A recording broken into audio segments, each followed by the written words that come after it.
Part 5, Section 2, Chapter 14 of Short History of the Christian Church by John Fletcher Hurst.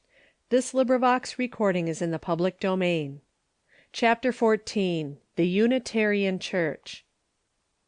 The development of Unitarianism in New England does not seem to have been due to any influences from without, but to a natural reaction from the rigidity of the old Calvinism. Priestley, indeed, came to America in 1794 and organized a church in Philadelphia, which has had a continuous existence to the present time, Dr. Furness, pastor from 1825 to 75, being now pastor emeritus. But Priestley exerted no special influence on New England. James Freeman, though not the first Unitarian preacher in New England, was the first minister of a Unitarian church organized as such, and in the expurgated liturgy which he drew up for the use of his congregation, he acknowledges his indebtedness to Theophilus Lindsey, one of the best of the English Unitarians. But his views, like those of his brother ministers of liberal faith, were formed independently. American Unitarianism, unlike American Methodism, grew out of American soil. It was the intellectual revolt of men trained in the severe and independent methods of thinking common among the Puritans. The first Unitarian minister in America was Ebenezer Gay, of the First Church in Hingham, Massachusetts, who died in 1787, in the 92nd year of his age and in the 69th of his sole pastorate. His was the longest pastorate of a single church of which we have any knowledge.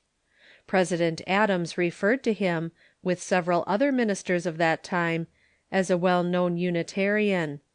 He suffered nothing in ecclesiastical standing on this account. He was the lifelong friend of Dr. Appleton, of Cambridge, a moderate Calvinist. A man of more commanding influence was Charles Chauncy, minister of the First Church in Boston for 60 years, died 1787. He was an ardent patriot, and his influence was felt over the whole Commonwealth. He not only held most liberal views as to the divine nature, but he boldly proclaimed the ultimate salvation of all men. He, too, was in the most cordial relations with all his brother ministers. Another noted Unitarian of that time was Jonathan Mayhew, minister of the West Church of Boston from 1747 until his death in 1766. He was a man of extraordinary force of character, a born fighter, who wielded a tremendous influence in the period just before the Revolution. It was probably his belligerent ways which alienated some of his brethren from him, so that not one of his Boston fellow pastors would attend his ordaining council. But they afterwards became more friendly. Mayhew himself was at one time scribe of the Massachusetts Convention of Congregational Ministers. He was one of the most striking personalities in a period of great men.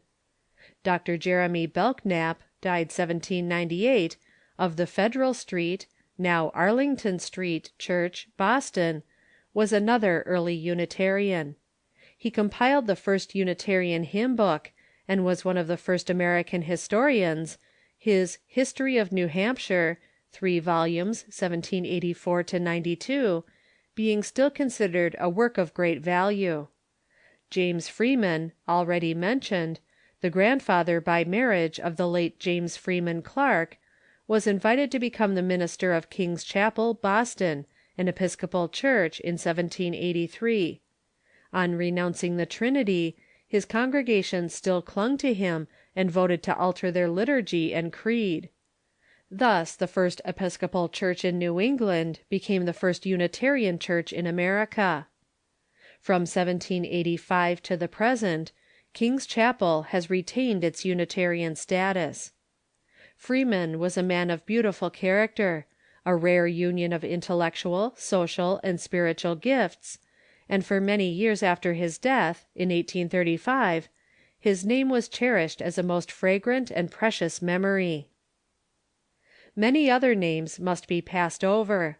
It seems strange to us that the most uncompromising Unitarianism could grow up in the oldest Puritan churches in New England, so that what were at first the most orthodox churches — the First Church of Plymouth, the First of Boston, and 26 others of the oldest churches of New England, and 38 which were older than the year 1700 — became gradually transformed into churches of an opposite faith, their ministers retaining their places without opposition, and even in the full possession of their fraternal rights.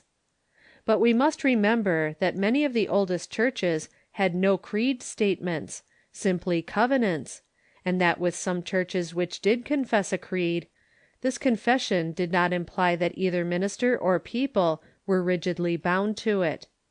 In conformity with the congregational principle, freedom was allowed. But this peaceable development at last came to an end. The Trinitarians became aroused. The appointment of Dr. Ware as professor of divinity in Harvard University in 1805 was the occasion of the break of the former peaceful relations of the liberal and conservative wing, though that break was not consummated until some years after. About 1810, Jeremiah Evarts, father of the Honorable William M. Evarts, struck the first blow from the orthodox side in the Panoplist. Channing, then the minister of the Federal Street Church, replied. Ware and Professor Woods, of Andover Theological Seminary, continued the controversy 1820 to 23. From 1815 to 1825, the lines became more and more definitively drawn. Fellowship was broken, friends were separated, and churches went their several ways. The courts decided that the parish, not necessarily the members of the church, is the legal representative of the church, and this momentous decision, received with dismay by the orthodox party, confirmed the Unitarians in the possession of what were once Trinitarian churches.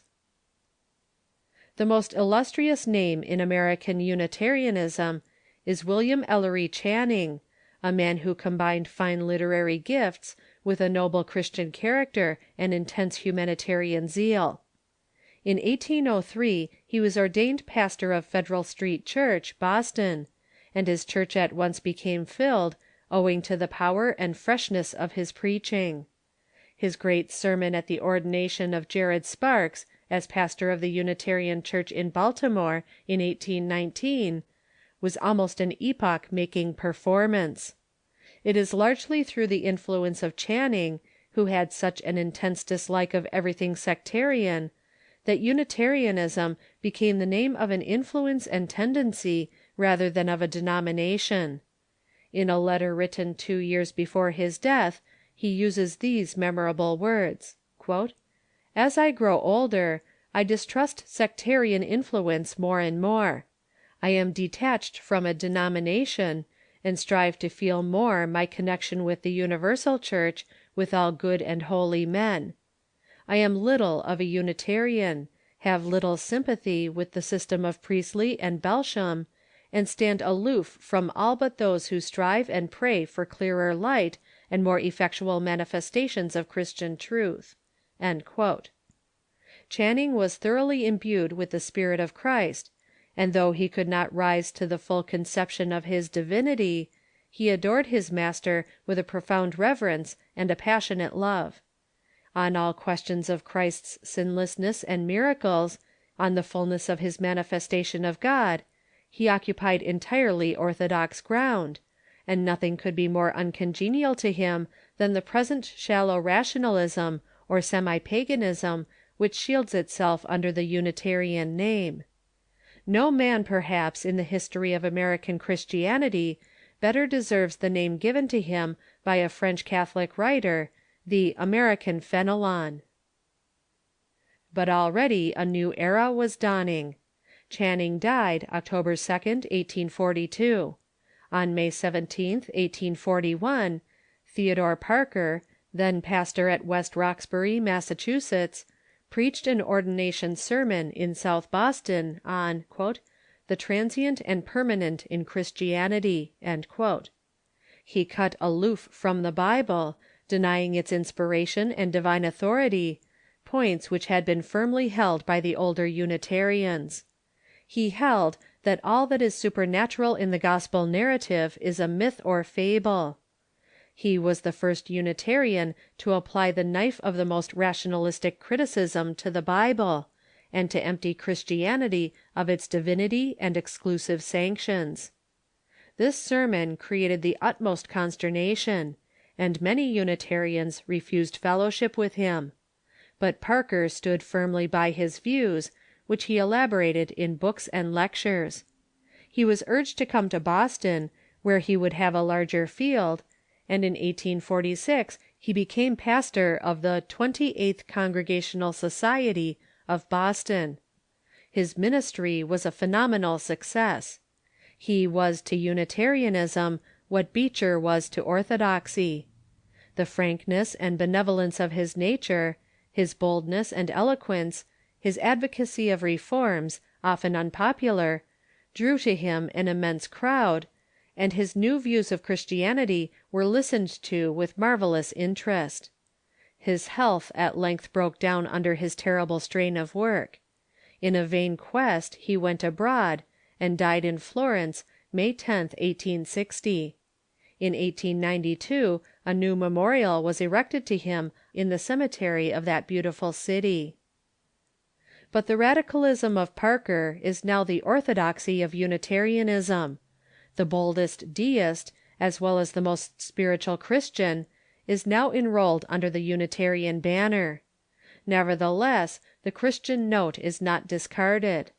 The National Conference, organized in 1864, professes as one of its objects to "increase our sense of the obligations of all disciples of the Lord Jesus Christ to prove their faith by self-denial, and by the devotion of their lives to the service of God and the building up of the kingdom of his Son." Recently the Unitarians have entered into mission work. They support one or two missionaries in India, and in 1890 they sent one to Japan. By the circulation of books and tracts, and by the employment of special workers, the Unitarians seek to leaven the home field with liberal sentiments. The West is now the favorite field of Unitarian extension. The Unitarian Church, though small in numbers, has achieved a magnificent success in philanthropic and educational work. The culture of its ministers and members, their enthusiasm for humanity, their achievements in literature and science, their devotion to ethical ideals and to the work of charity and reform, have made for them a noble record in the history of the Church, and have given them an influence that is in no relation to their small numerical strength. End of chapter 14.